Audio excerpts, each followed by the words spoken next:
Bab 023. Tidak lama dari belakang panti muncul Ustadz Aska yang baru dari belakang bersama dengan anak-anak panti. Assalamualaikum, salam Ustadz Aska melihat mereka berempat. Waalaikumsalam, jawab Kirana Nisa Andra. Hanya Mirza yang tidak menjawab Ustadz Aska.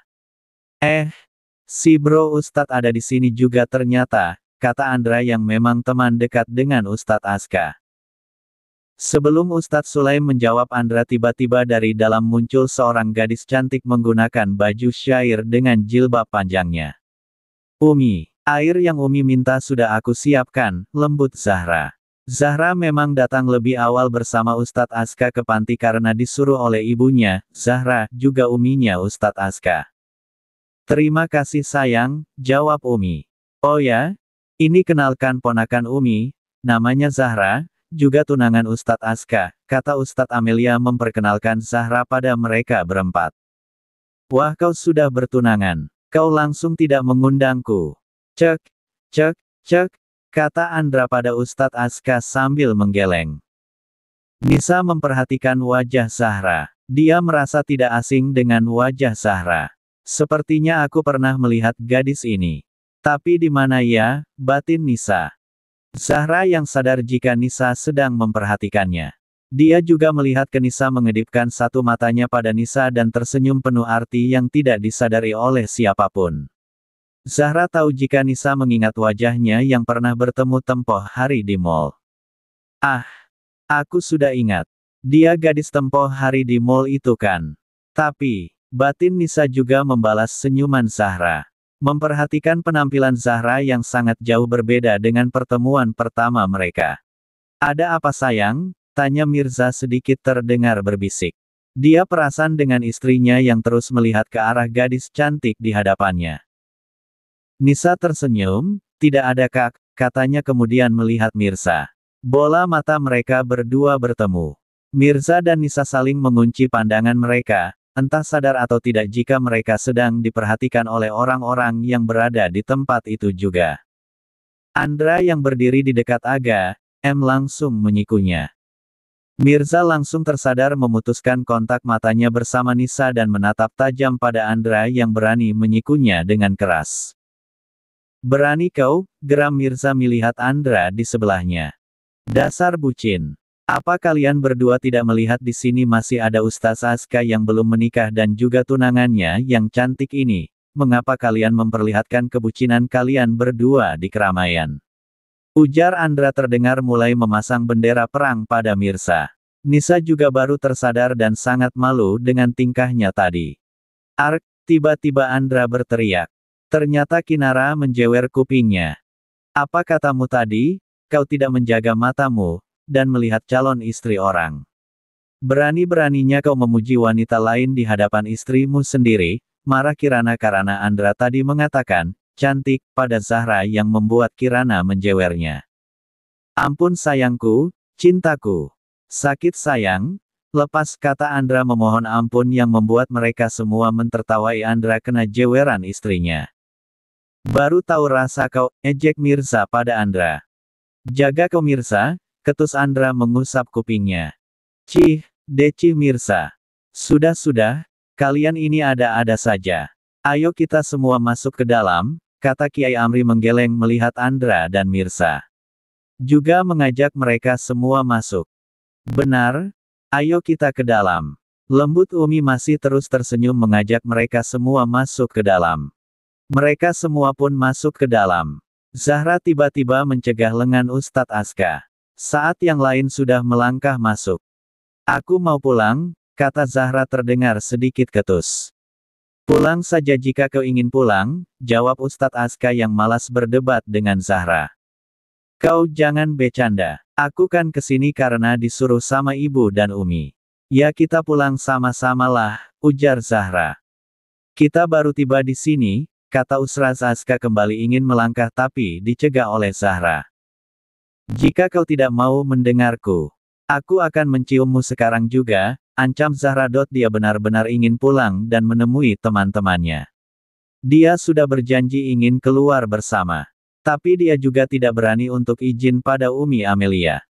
Cium saja jika kau mau kita dinikahkan sekarang juga. Kata Ustadz Azka melepas tangan Zahra dan kembali melangkah masuk ke dalam. Zahra mengangkat tangannya meninju angin. Dia sangat geram dengan sikap Ustadz Azka yang ternyata tidak bisa dia kendalikan. Sial, kukira dia seorang ustadz aku bisa mengendalikannya. Ternyata aku salah. Dia sulit digoyahkan. Bagaimana kira-kira aku bisa menaklukkannya? Jika sampai aku sudah menikah dengannya, dan dia masih belum bisa ku kendalikan, bisa-bisa aku dikekang olehnya. Bagaimana ini? Batin Zahra yang resah. Zahra juga melangkah masuk ke dalam menyusul Ustadz Azka. Di dalam mereka berbincang-bincang ringan sambil tertawa. Kak, aku pamit keluar dulu ya bersama anak-anak, ujar Nisa sedikit berbisik pada Mirza. Mirza mengangguk pada Nisa. Nisa berdiri lalu melangkah keluar. Zahra menyusul pada Nisa saat melihat Nisa keluar. Kirana sudah masuk di salah satu kamar untuk mengistirahatkan tubuhnya. Dia tidak bisa lagi lebih lama duduk karena kandungannya sudah terasa sangat berat. Hai, sapa Nisa pada anak-anak yang bermain di halaman panti. Hai, Kak Nisa. Kalian sedang bermain apa nih? Main petak umpet Kak, jawab salah satu dari anak-anak yang bermain di sana. Kau suka anak-anak? Tanya Zahra yang berdiri di punggung Nisa. Nisa langsung kaget dan mengusap-usap dadanya. Dia tidak tahu jika Zahra mengikutinya.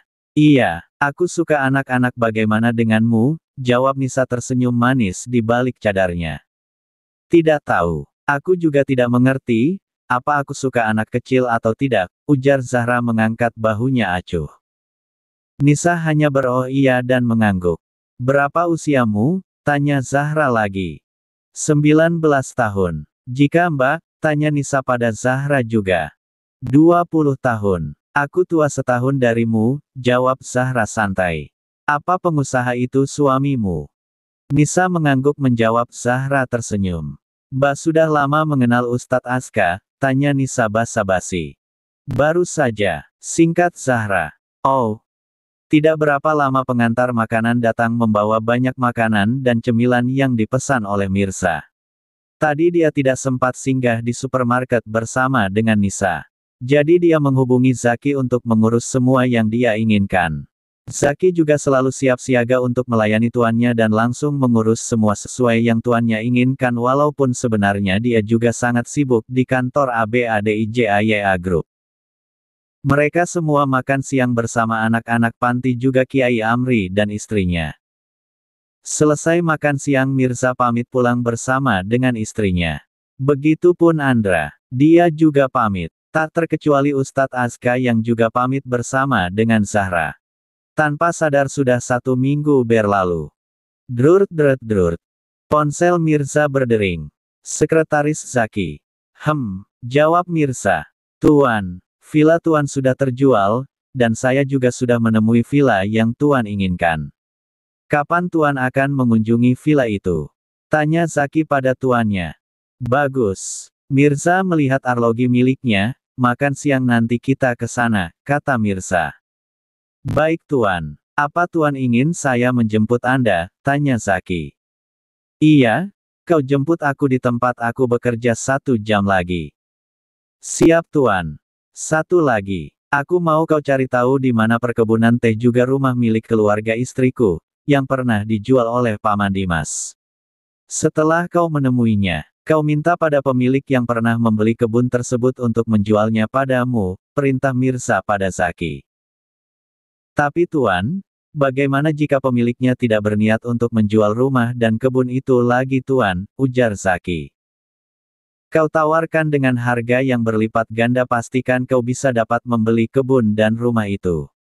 Aku tidak mau mendengar kata gagal Zaki, tegas Mirza. Baik Tuan, akan saya usahakan. Di toko Nisa hanya sendiri karena Elina tidak datang ke toko untuk hari ini. Elina juga sudah menghubungi Nisa jika dia tidak datang ke toko. Tiba-tiba Nisa mendengar suara seseorang bertanya padanya. Berapa harga bunga ini? Nisa yang tidak asing dengan suara itu langsung mengalihkan pandangannya dan melihat ke arah wanita parubaya. Nyonya Mama, kata Nisa tersenyum pada Sarah lalu melangkah menghampiri Sarah dan menyalaminya serta mencium punggung tangan mertuanya yang dia panggil Nyonya Mama itu. Nyonya Mama apa kabar? Tambah Nisa bertanya pada mertuanya. Seperti yang kau lihat Nyonya Mama masih hidup.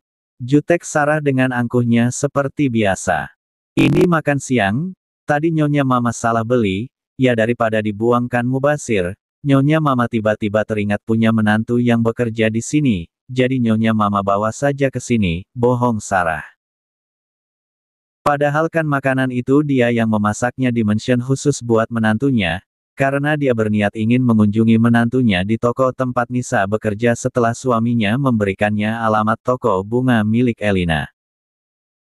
Nisa tersenyum tipis mendengar penjelasan mama suaminya itu, makasih Nyonya Mama. Di mana Nyonya Mama mendapat alamat toko ini? Kata Nisa bertanya pada Sarah melangkah dan menyimpan makanan itu di meja yang berada di dalam toko. Sarah hanya berdecak mendengar Nisa mempertanyakannya tentang alamat yang dia tahu. Kenapa makanan itu disimpan? Makan sana. Nyonya Mama sudah repot-repot membawanya kemari kau hanya menyimpannya di meja seperti itu tidak sopan namanya. Omel Sarah pada Nisa. Dia tidak berniat menjawab Nisa, mana mungkin juga dia memberitahu jika dia memintanya dari suaminya ingin mengunjungi Nisa, tentu saja dia tidak ingin terlihat menyukai menantunya itu. Fikir Sarah. Nisa sebenarnya juga sudah lapar, tapi mengingat ada mertuanya masa dia mau makan sih.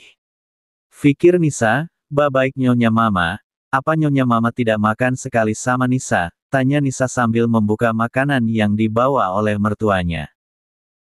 Sarah melangkah ke meja dan duduk di hadapan Nisa di kursi kayu seberang meja, tidak Nyonya Mama sudah makan. Jawab Sarah. Nisa sebenarnya juga sudah lapar, tapi mengingat ada mertuanya masa dia mau makan sih.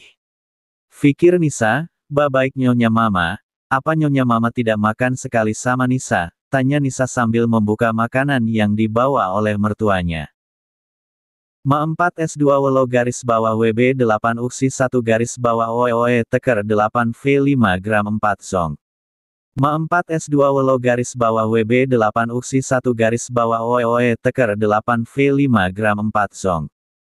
Privacy. Sarah melangkah ke meja dan duduk di hadapan Nisa di kursi kayu seberang meja, tidak Nyonya Mama sudah makan. Jawab Sarah. Jadi Nisa makan sekarang nih Nyonya Mama. Tanya Nisa lagi. Nisa baca doa kemudian mulai memakan masakan Sarah. Ini enak banget Nyonya Mama. Nyonya Mama beli ini di mana? Tanya Nisa pada Sarah yang melihat-lihat toko tempat menantunya itu bekerja. Beli di pinggir jalan saja. Singkat Sarah lagi dan lagi terus berbohong pada menantunya yang polos itu. Benarkah?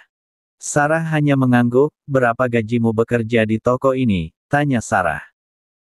Cuma 5 jutaan Nyonya Mama, jawab Nisa menikmati masakan Sarah.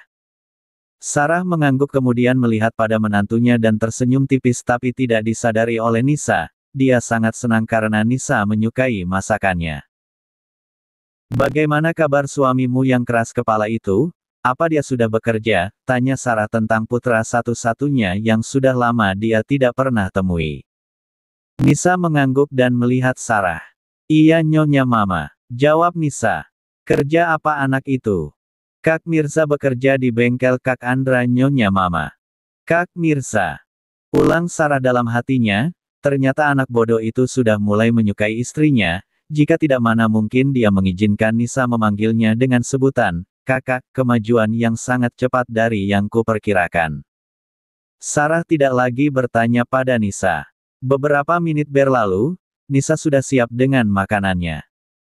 Nyonya Mama mau pamit pulang dulu, kau beritahukan pada suamimu jika Nyonya Mama menyuruhnya untuk menginap malam ini di mansion. Ujar Sarah berdiri dari duduknya. Nisa juga berdiri dan menghampiri Sarah kemudian kembali menyalaminya, baik Nyonya Mama, hati-hati di jalan Nyonya Mama, ujar Nisa tersenyum. Juga terima kasih dengan makanannya Nyonya Mama, makanannya enak.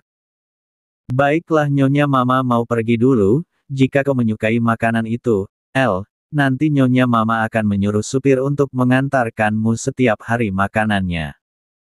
Ah, tidak usah Nyonya Mama, Nisa merasa sangat canggung pada mertuanya yang angkuh itu. Tidak ada bantahan, Nyonya Mama pulang dulu, Assalamualaikum. Waalaikumsalam Nyonya Mama. Mirza dan Sekretaris Zaki sudah tiba di sebuah villa yang sangat mewah berlantai 2 juga memiliki halaman yang sangat luas, hanya berjarak 200 meter dari pantai. Mirza sangat puas melihat villa itu. Dia sangat menyukainya, sesuai seperti yang dia inginkan. Kau memang bisa dihandalkan Zaki. Kata Mirza tersenyum membuka jendela di kamar yang akan dia jadikan kamar utama. Saat jendela terbuka terlihatlah pemandangan pantai yang sangat indah dengan desiran ombak yang saling berkejaran. Kau pasti menyukai kejutan ini, gumam Mirza yang tidak pernah memudarkan senyuman di wajahnya. Apa kau sudah mengurus semua surat-surat rumah ini? Tanya Mirza. Sudah Tuan. Saya sudah mengurusnya, dan mengatasnamakan rumah ini dengan nama Nona Nisa Tuan, jawab Zaki yang memang sudah mengurus semua yang dibutuhkan oleh tuan mudanya. Mirza semakin mengembangkan senyumannya. Baiklah, aku mau kau merenovasi villa ini. Kamar ini juga kau warnai dengan 2 warna. Yaitu merah muda dan putih, kata Mirza.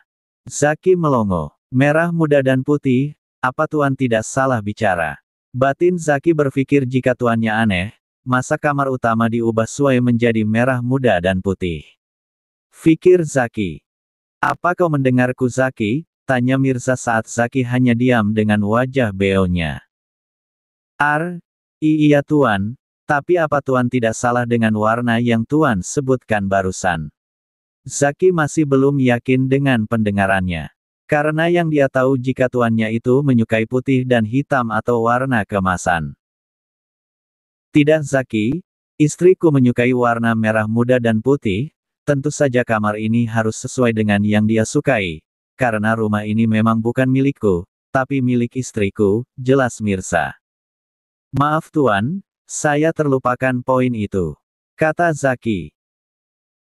Baiklah Zaki, yang lainnya nanti aku akan memberitahukanmu seperti apa akan direnovasi, tapi yang jelas aku mau kau menyiapkan semua ini dengan segera.